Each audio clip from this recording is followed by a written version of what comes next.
Swayam Prabha. Digital India. Educated India.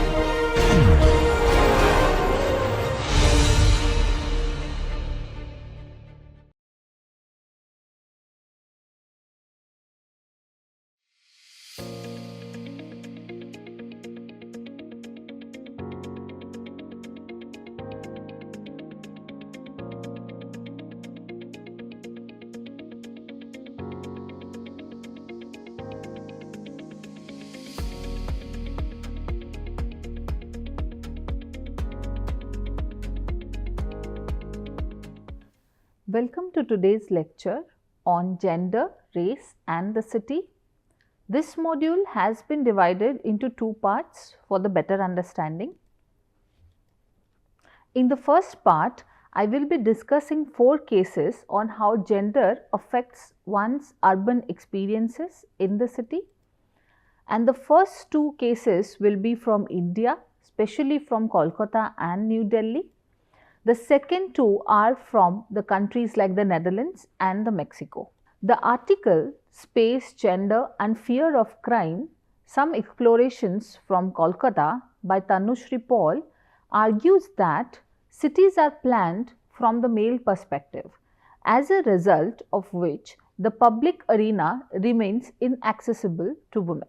Paul argues that the woman's restricted access to public space is a manifestation of socially produced fear that is constituted by the way the space is perceived and imagined. Public spaces are inherently masculine, and there is always a fear of being exposed to crime within women for this reason. The fear has a role to play in the shaping of the space as non-friendly to women. As space becomes gendered, it has a controlling effect on how women navigate these spaces in their daily lives. Women's access to public spaces is further restricted by the fact that they have been socially relegated to private spaces ever since the concretization of separation between the binaries of the gendered space, that is, the public and the private. The development of capitalism further increased the gap between the domestic sphere and the public sphere, where the latter was marked by paid labor. According to Paul, the concept of public space assumes preeminence in feminist discourses on 2 grounds.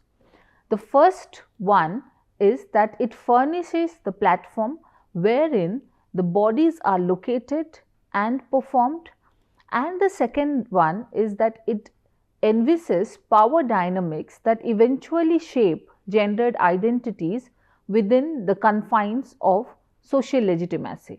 There is a difference between how men and women perceive space, especially the public space. This kind of preconceived understanding is based on the socio-cultural norms of the society according to which they are socialized.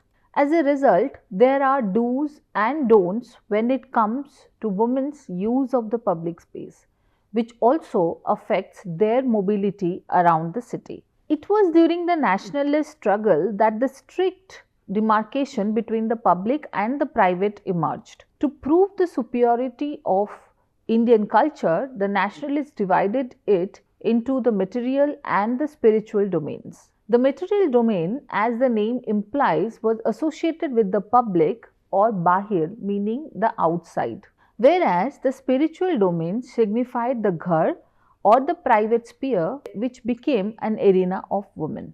Women also had to maintain the distinction between these 2 spheres, and if any of the women happened to cross this boundary, then there were the issues of shame and pollution. International Crime Survey have found that in spite of men being more prone to physical violence in the public spaces, it is the women who are more afraid of being attacked. And even though women are more prone to violence within the private sphere, they are more afraid of the public sphere. It is possible that this fear arises out of the stigma that is attached with women being present in the public spaces without a valid reason. Mostly for women, these public spaces are like the gateways from one private space to another. Fatke has listed 4 risks being associated with women's presence in the public space. They are: there is always a possibility of physical assault.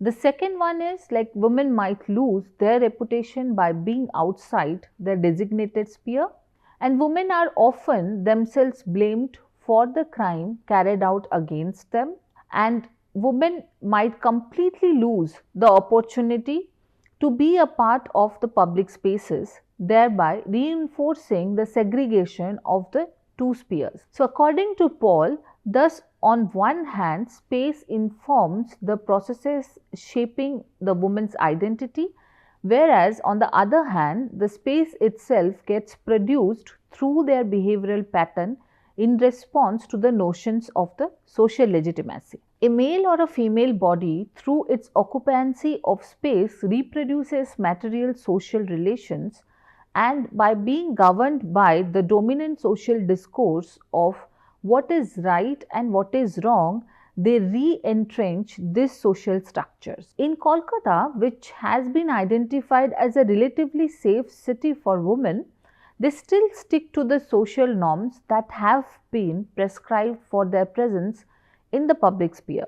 According to Paul, the fear of sexual intimidation and of rape encapsulates the minds of women in Kolkata, serving to remind them when they are in the wrong places at the wrong time. Apart from these fears of sexual violence, other factors that preclude independence and fear mobility of women in this study include the social stigma of being described as a bad woman, family restrictions, dependence on husband or the male partners, and consequently the lack of personal freedom to decide upon their spatial mobility. Unknown places or even the familiar places at odd hours are out of bounds. Paul points out that the fear of crime is a function of women's perception about space, which in turn is shaped by the social norms of legitimacy. Even when women are in their neighborhood, also colloquially known as paras, they must have purpose for their presence. Unlike men who can go out or about leisurely activities at about any time of the day. Thus, it is clear that no matter what the statistics say, women's fear of public spaces stem from the societal perception about who an ideal woman is. Paul concludes from various sources that public sphere is perceptual, symbolic, representational and subjective. Let us now move to the case from Delhi. In the article, The Intimate City, Violence, Gender and Ordinary Life in Delhi Slum, Ayona Datta explains that the intimate lives of women within a slum area in southern Delhi having approximately 5,000 residents. It is referred to as camp by her, and according to her, everyday life in the slum requires the production of first, an urban subject who shows agency not by resisting but by living with intimate violence. Number 2, that an urban subjectivity involved in acquiring knowledge of one's bodily terrain in order to limit this violence. And number 3 is that an urban citizenship that argues for a right to intimacy as a way to claim the right to the city. Slums in Delhi have been identified as hotbeds of sexual criminals, especially since the Delhi bus rape case incidents that happened in the year 2012. Further, the rape and the murder of 2 minor girls who had gone to defecate in the open fields in Badaun near Delhi also highlighted the absence of the basic infrastructural provisions. Various scholars have argued how it is not just an issue with the infrastructure, but the public safety, especially for women. However, this connection mistakenly suggests that the improvement of the infrastructure can actually lower the number of crime or sexual crimes that are committed against women. Moreover, it serves to hide the exclusionary attitude of the rest of the city towards slum and justifies the latter as only misogynistic space. The author wants us to go beyond the public-private divide and emphasize on the expansion of horizons of urban geography to the intimate spaces of the homes. Not only there is violence perpetrated against slum through exclusionary practices, but it is also where intimate violence is directed against the women residents. Even though intimate violence is far more frequent, it is always the violent incidents in the public that receives all the attention.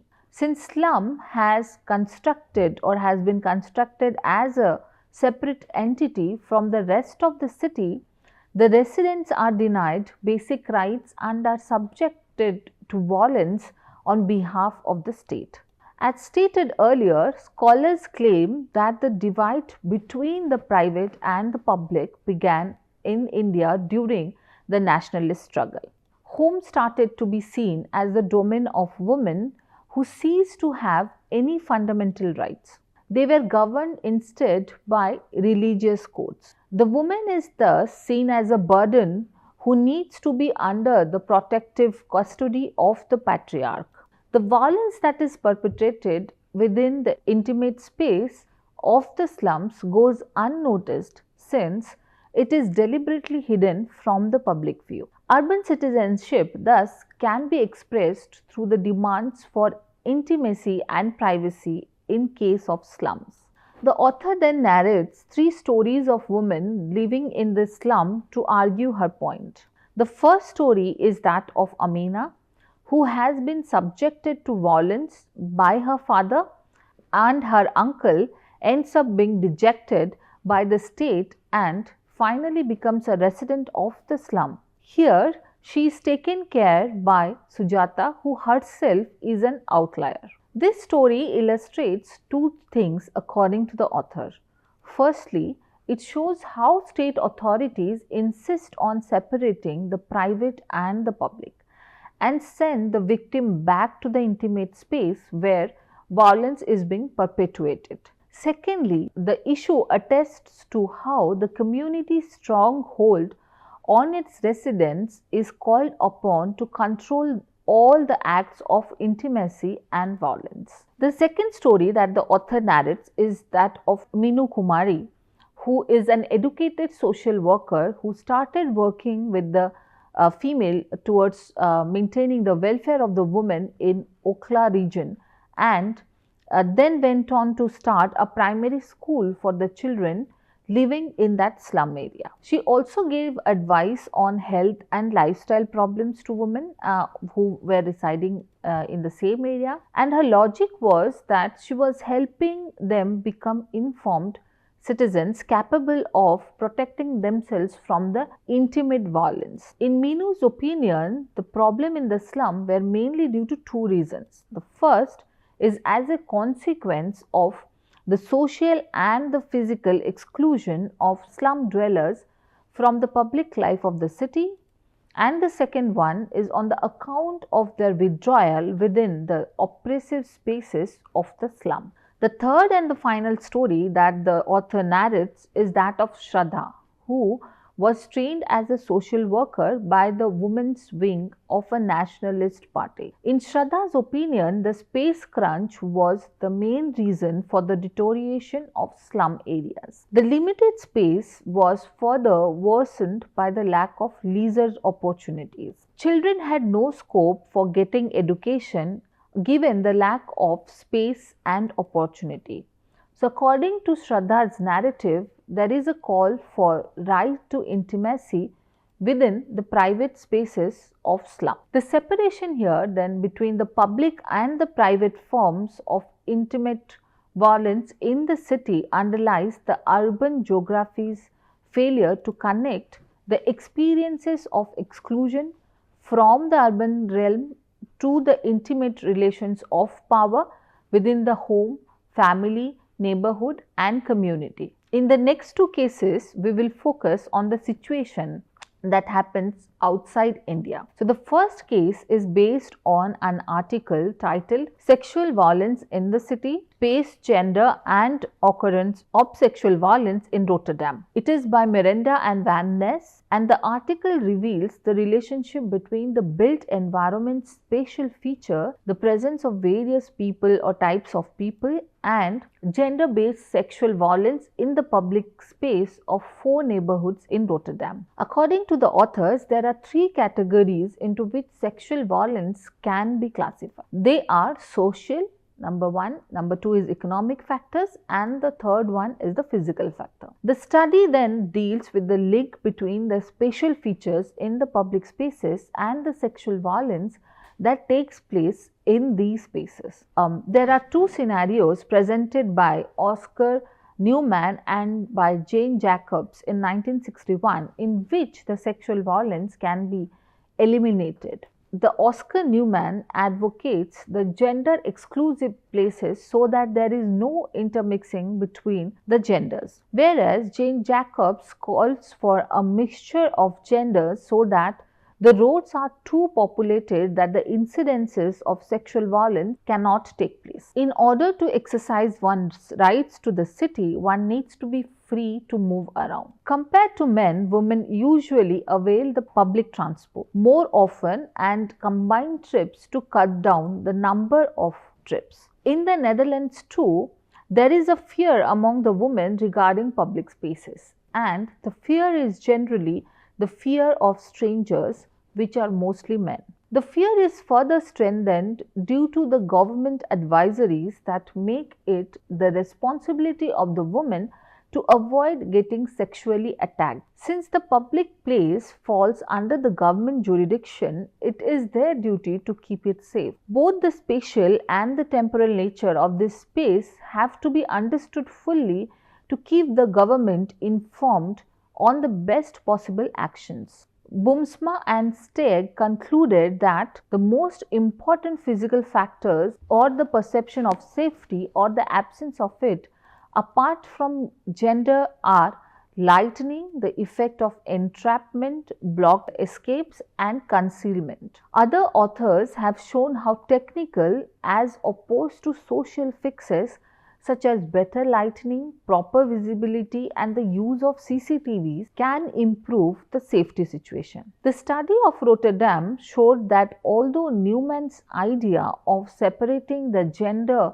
physically ensures the absence of sexual violence, the authors however argue that the built environment with opportunities for everyone to move freely and safely requires enhancing well-integrated streets and urban blocks with high building permeability to reduce the sexual violence risk, as streets are the urban spaces where everyone needs to move between their home, work and leisure activities. It was found that areas with most leisure activities had the greatest incidences of sexual violence, especially in the night time, and busy streets during the daytime, which had the least number of cases. However, in the commercial areas where the visibility is not high, sexual violence occurs despite the heavy volume of people. The studies showed that making improvement to the physical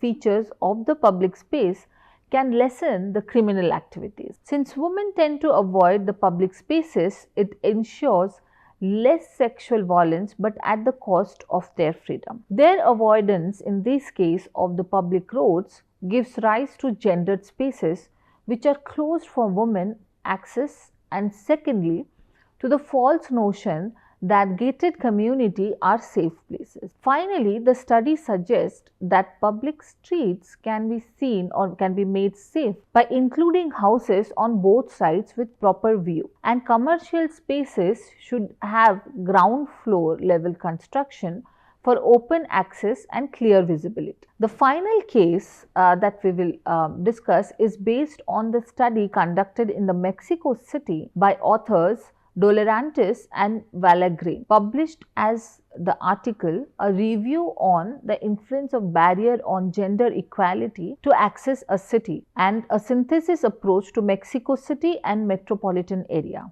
We have already discussed Lefebvre's right to the city that has been discussed in the previous lectures. Unfortunately, it lacks the gender angle. Accessibility in this case has three dimensions according to the authors Sereno and Vasquez. The first dimension is physical accessibility. The mobility systems must be physically accessible to all the people. In other words, it must be located at a reasonable geographical distance in order to enhance this basic safety needs. Then comes the economic accessibility or the affordability. It stands against disproportionate burden that would limit carrying out certain activities or rights. The direct and the indirect cost and the charges associated with traveling from one place to another should not compromise or jeopardize the exercise of others' right. The last dimension is that of non-discrimination. The access to the mobility system should not exclude people due to any type of socio-cultural aspect such as the race, age, gender, ethnicity, disability, national or social origin, economic position, birth or any other social condition. Most authors agree that accessibility is important to ensure the prevention of social exclusion. So, what did the study on Mexico reveal? There are several barriers that women face in Mexico. The first kind is accessibility barrier that are physical or spatial in nature and hinder the woman's freedom of movement. Public transportation is often out of bounds because of the poor condition that the access paths which lead to their usages are in, and second, the care related tasks are often carried out by women who have to opt for difficult or more expensive mobility options, since the city have been designed from a male-centric point of view. Moreover, the public transport is often filled to the brim during the busy hours, leading to the rise in episodes of harassment against women. Income disparities lead to higher expenditure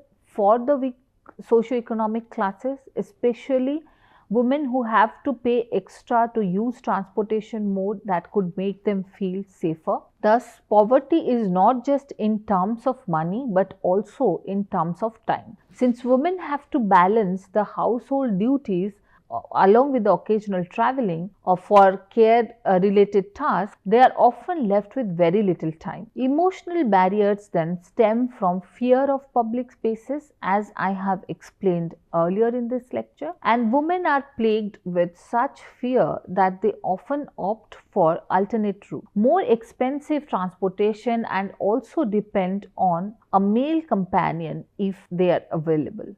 Institutional barriers stem from lack of recognition of the role that gender plays in creating the different kinds of barriers. As a result, these aspects are not taken into consideration when a city is planned. Moreover, there is this strict division between the place of work and the place of residence, and women have been always relegated to the latter. Given the great distance between the two, women end up spending more money and more time as compared to men. Then also the health barriers are prominent in the outskirts, where there are no proper medical facilities, and the treatment carried out by the pharmacist, who often provides more expensive treatment than the government facilities. Thus, it is worth highlighting that sexual violence that takes place in the public transport often requires medical attention of complex kinds that these pharmacists cannot provide. The study argues that women have been an important collective with mobility restriction, with a lesser presence in the public spaces, which as a whole reflects deep inequalities in the urban spaces. The different types of barrier are then interconnected, and one leads to the creation of the other.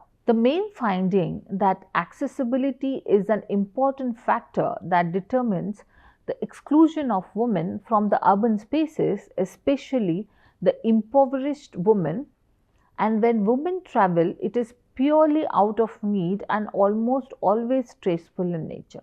Through the four cases that I have discussed today, it is hopeful that you are clear how urban city is a gendered space and that women have restricted access to. As you also have learned that this problem is universal in nature and women all over the world face similar kinds of problems. In the next lecture, to make things more clearer, I will talk about how gender is another social category that hampers the urban experiences of certain communities. So, see you all in the next lecture. Thank you for listening and have a great day ahead.